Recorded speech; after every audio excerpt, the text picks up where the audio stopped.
What's up, YouTube, and welcome to another episode of Chris Glides. Today we're going to be at a series of 3 vineyards, so come on with me and enjoy the fun.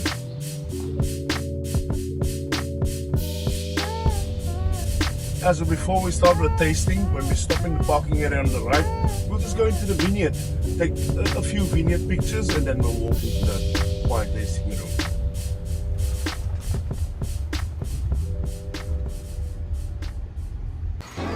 So one of the first things that we did as we arrived at this first vineyard was we went to see where the grapes grow and how the land is. The guide explained a lot of the things about the natural minerals that are inside the soil and why they grow good in this environment that they're in. And it was quite informative, and we took a group picture. The tasting room.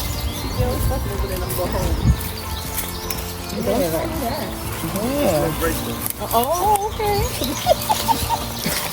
Sorry to get you into the soils and kind of like, right in there, but this is where it starts. To get a good bottle of wine, you need good grapes. So as we were just very curious, as soon as we got there and just looking around, taking on the scenery and everything, there's lots of places for us all to take pictures and to just look around. As we made our way to the front, we gathered up for a group picture, and as you walk towards the entranceway, you can see some of the bottles of wine that would sit up there they mentioned for 1 year, and then they would be ready to be served after they're prepared. And that's how they stayed for 1 year.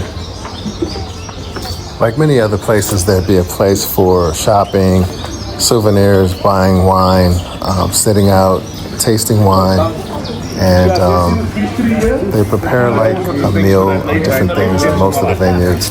And so as we sat down, there was like cheese to taste between the wine tastings, and it was just a great time. The weather was perfect, and you could just hear all kinds of birds and different things in the background. Yeah, so the compliment on the table, please do not eat it yet, because as the glass... All right, good morning, everybody. My name is Chris, and what's your name? Lishe. Lishe. And today we're at the vineyard, and can you tell me the name of it? Villiera.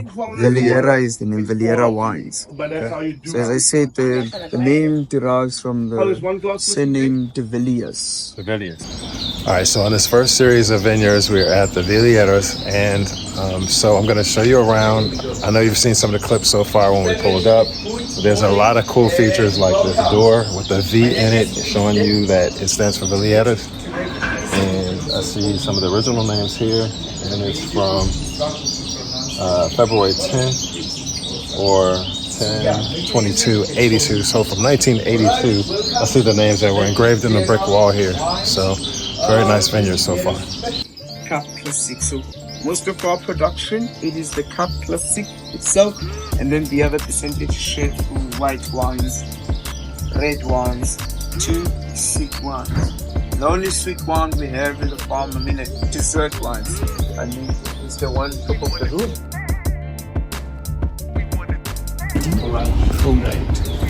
Right? So, this is one of them. This is a Macabre, Carignan, and then Chardonnay. Fresher, lighter bubbly, then has the driest finish. 1 second. Yes.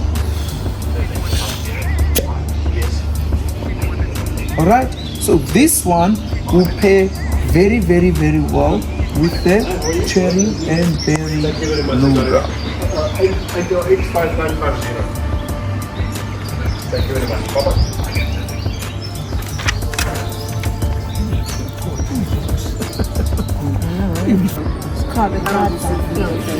So I'll recommend it by the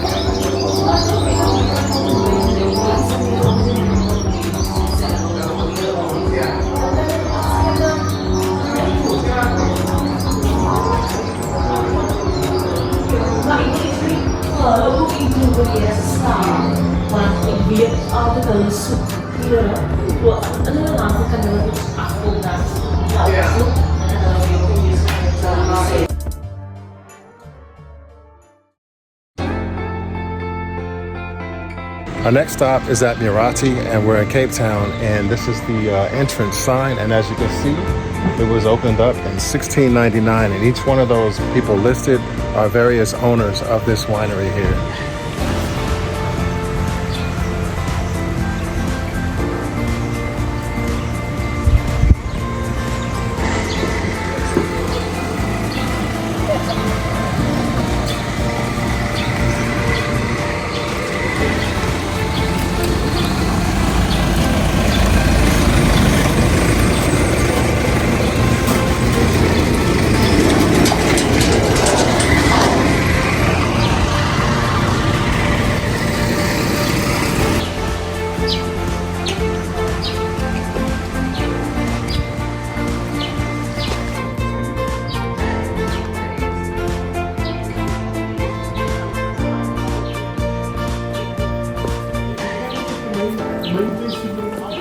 So here's the main entrance of Muratie, and we're going inside now.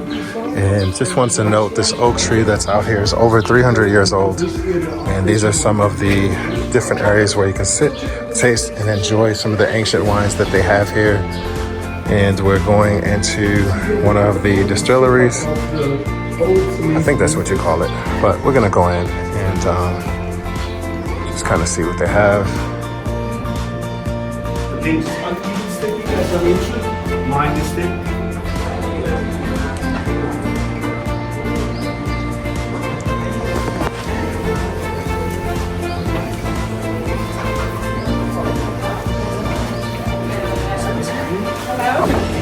Where are they?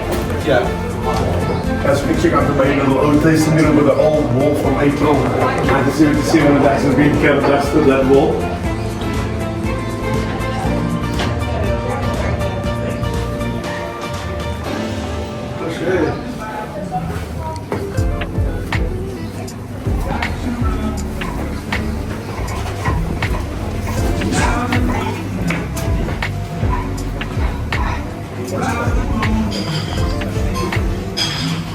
Careful,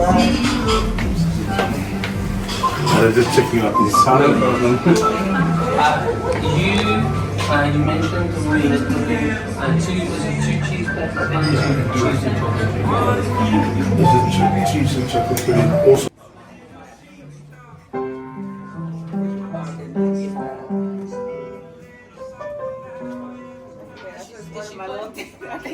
Oh, hey, I ain't putting on a concert. You did. You did. I want the first thing you were playing, that popular one. That's the one. First, you got to hit the buttons on the up end.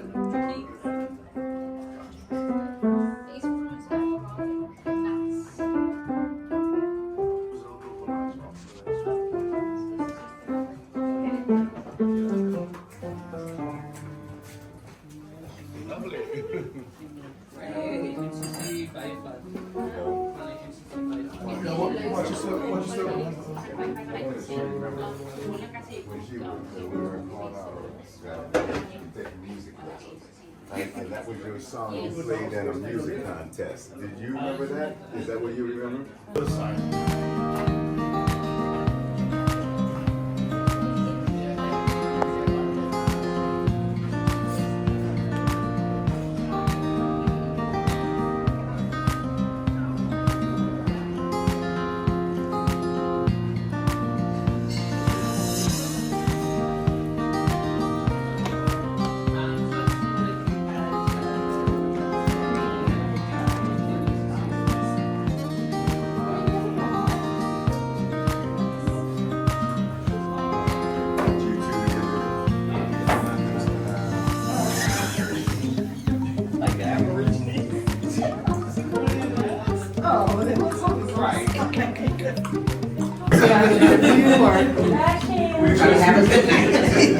A lot of stories.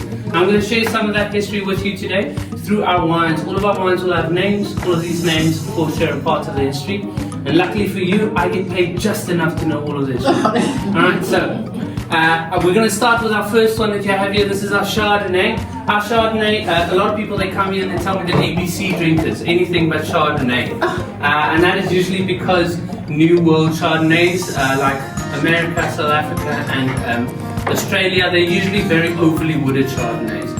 People tend not to like that, but ours is not like that. So ours is naturally fermented. So I don't know if you've ever held a grape and it's quite cloudy, and when you rub it, it gets quite shiny. So that is pollen that's around the grape, and that also holds yeast cells, natural yeast cells. So when we naturally ferment a wine, we don't put any yeast into the tank, we leave it so that the natural fermentation process can start, and that essentially just brings out the flavors of the vineyard itself. We have such a beautiful vineyard here on the farm that we want to bring out those beautiful natural flavors. Now with that being said, of course, we do barrel ferment, but we ferment it in older wooden barrels, so second, third and fourth full barrels. And that just makes sure that you still get the wonderful perks of barrel fermentation. However, you don't overpower those natural flavors with just wood flavors and oak flavors. So it'll be very light.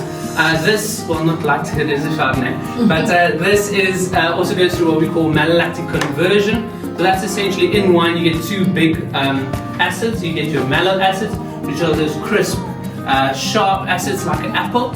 And then you get your lactic acid, which is that milky, creamy, buttery acid.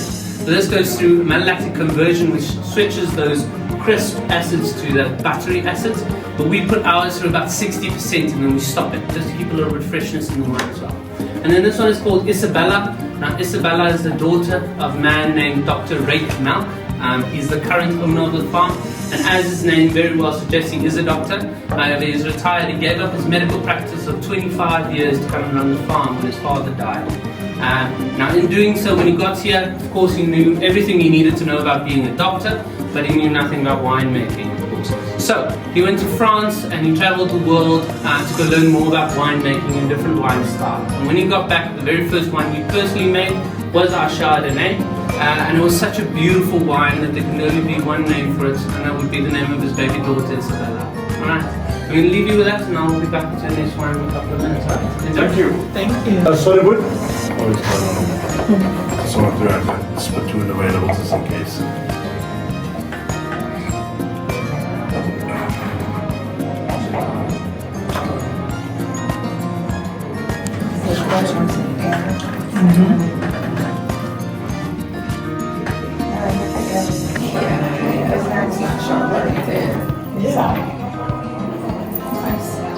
How is it, guys?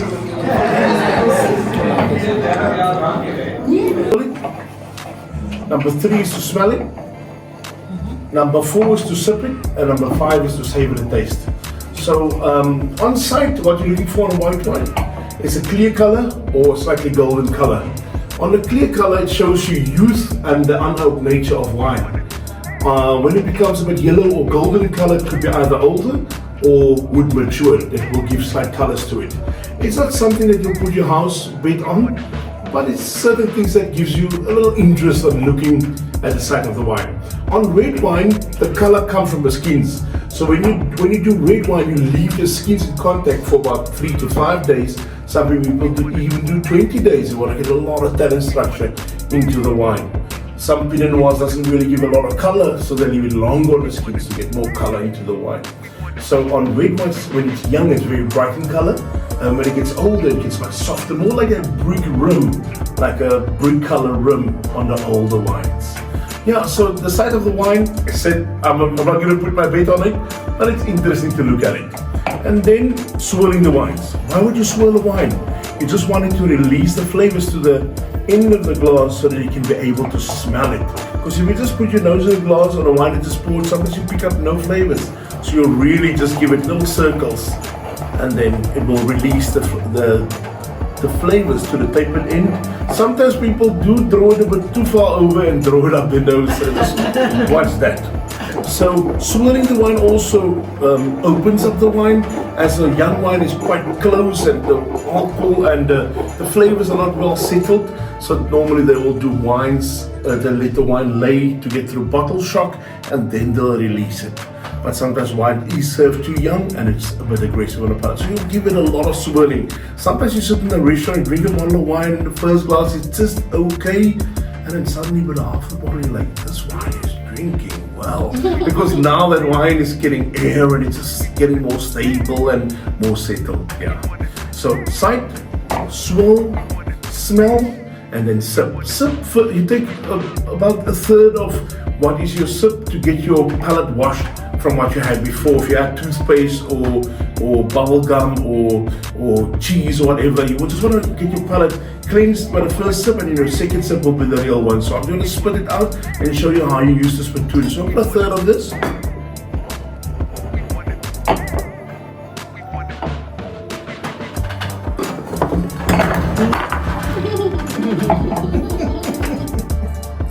That is water, that's not wine. Yeah, so a third of that is to lift up my chin, wash my palate, spit over the spittoon sometimes, trying to spit like this and it kind of, goes. So you don't be shy to pick it up, spit right over it, and then push it back again. And then your second sip is where you really get flavors to stand out. So with the second sip, you really draw a lot of air over the wine to just give your palate more understanding on what the wine is all about. You're trying to seek the flavors. You're not just buying a bottle of wine, you're wine tasting now. So if you're just drinking wine, you're just gonna be bottoms up and enjoying the wine. But when you're doing wine tasting, you're really gonna make use of your 3 sips. But all you do 3 sips and spit all 3 sips out and savor it, then do 1 sip and spit it out and throw the wine out. Then you don't understand the wine. So your worst wine could actually, if you do the 3 sips and you draw a lot of air over it, by sip number 3 you might start to think like, I'm trying to understand the wine on the first 2 sips, and on the 3rd sip it's really starting to change the way I think about the wine, the philosophy of the wine. They told you they did a primary fermentation on yeast, they do a malolactic fermentation, they bring up the creamy nature. So if that creamy nature and the wood effect gives a bit of a shock on the first 2, after the 3rd sip, the creamy nature maybe resonate to your palate and you start to enjoy the wine. And that's why we say, rather spit out the wines, which is comfortable. That's why they have it here. They don't feel embarrassed if you do it. And it's just for your palate to get time to get closer. And then there's wines that, like the duck way, it's just a little work for you. So second sip.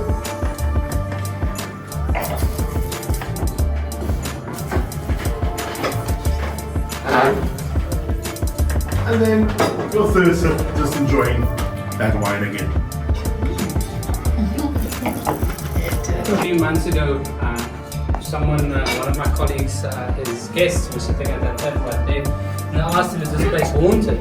And he said, well, sometimes Alberta and Marie will come and just show you she's here. Just as he said it, that light fell out of the roof onto the table. So just down this hallway, you can see some of the wine cellars, some of the wines that are in here in the room here. Okay, cool. So I don't need to be there. Yeah, okay. Oh, okay.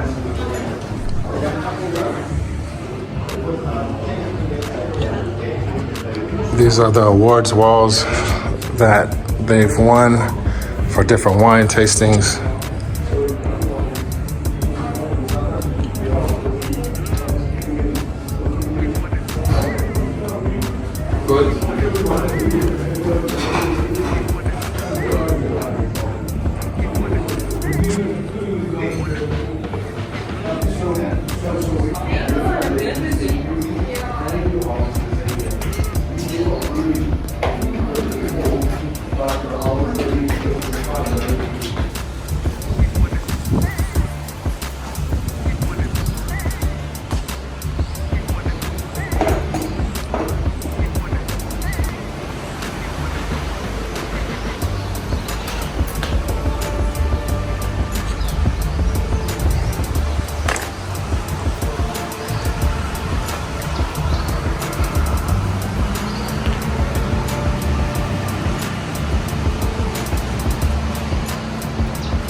Because it's something that you're always going to know is going to be good and you don't have to think about it too much.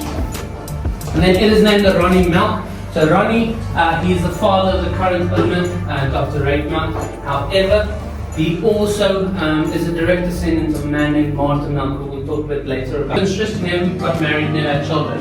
This farm was her baby. She was also the very first female wine producer in South Africa. So this farm was everything to her. So when she got older, about 94, she decided that, or realized that if she died, the farm would go up to auction, and a farm like Dalline, which is up the same road, would buy it, and then everything becomes Dalline, and all of the history is lost with that.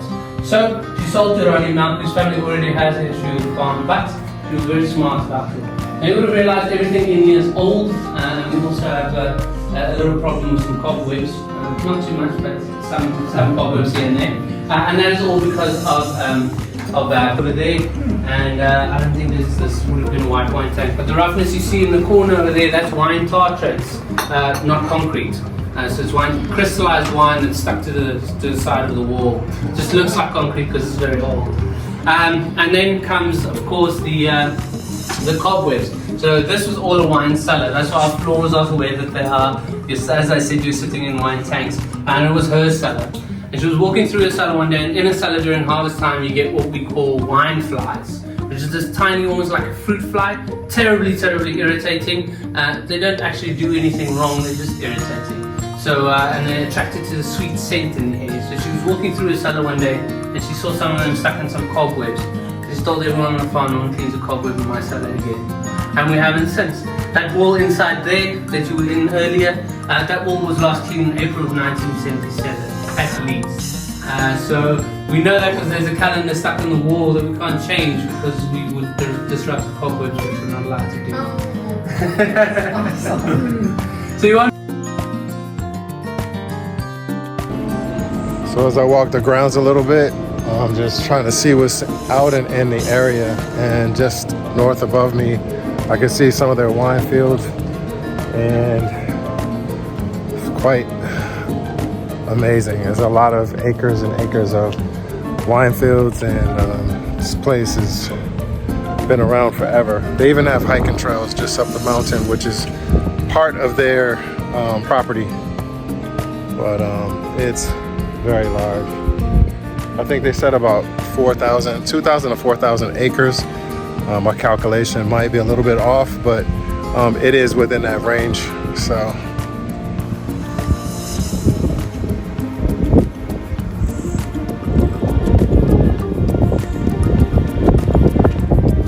just goes all the way that direction, all the way down, straight up some of the mountains and hills and valleys, and then back down.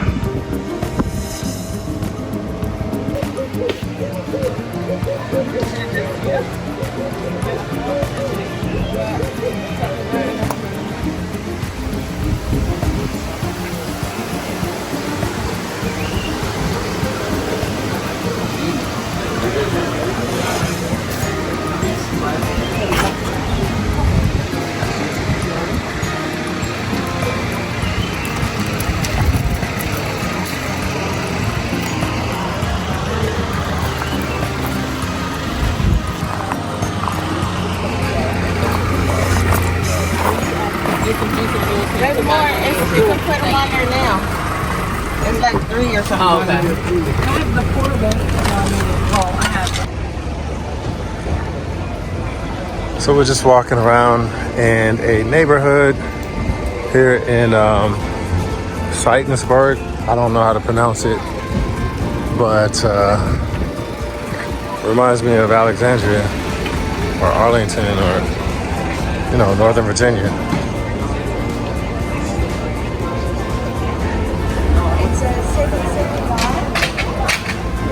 Lots of outside restaurants, well, restaurants with outside dining, lots of different areas. I think the town is called Stellenbosch. I might have just saw that on the store and confused it too, but that's the actual name of the town or city that we're in. It's off of the Cape Town area.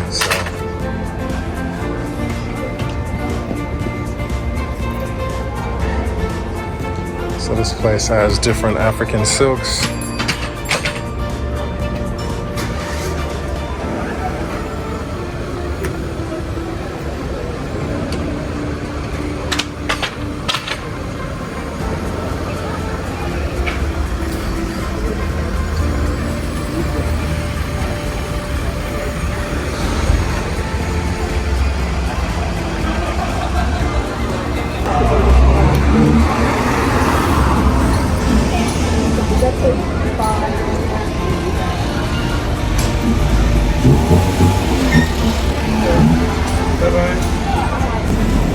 This is actually an olive and wine farm. So this is the olive orchards. So that they do the cool.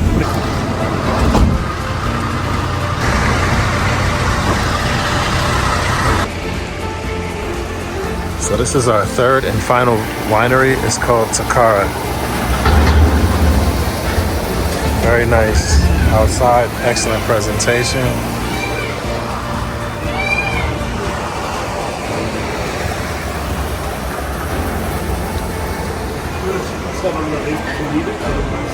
At your table.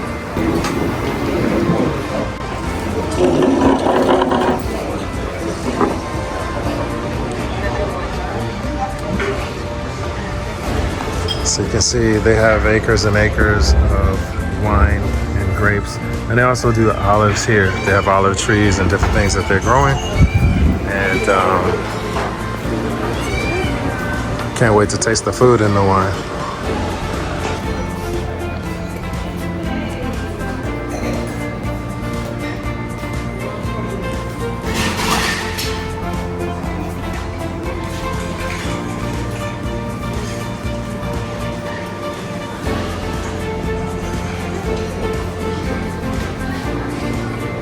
So in some of the videos you may see lots of fireplaces and seating areas with fireplaces.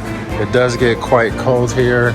It dropped down to the lower 50s and I think even the 40s since we've been here. But the temperature conversions from Celsius to Fahrenheit you can do, or you can just use the app on your phone and it'll show you in regular the temperature that you're familiar with for your country. So these are the wines that they produce. That's the company name. And we're gonna sit down and we're gonna be trying a few.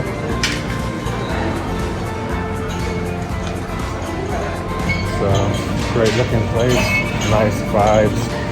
And I didn't know we were actually gonna go to a third one. I thought we ran out of time, but apparently there's time. So enjoy extra bonus footage.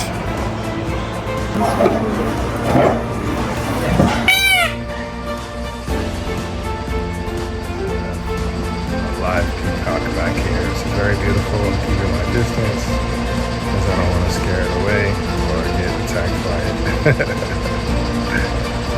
So you just never know what you're going to see here in South Africa.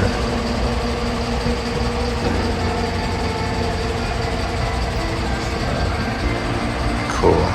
All right, so our third winery is called Takara and it's placed beautifully in the mountains up here, as you can see in the background. I like this picture of this right here, and it's just all kinds of things to see. And this is the name of the place here, and also the city where it is. Pretty cool.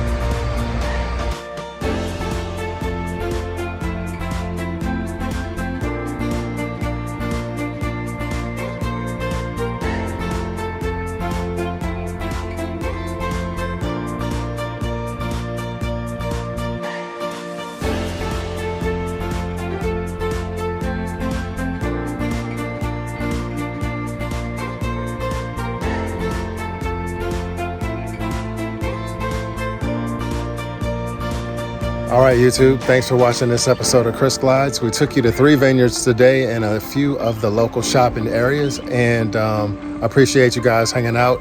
And as always, stay tuned because who knows where we're gonna go next. Y'all hear that? that is the peacock. So, all right, guys, take care. Let's go see what that sound was.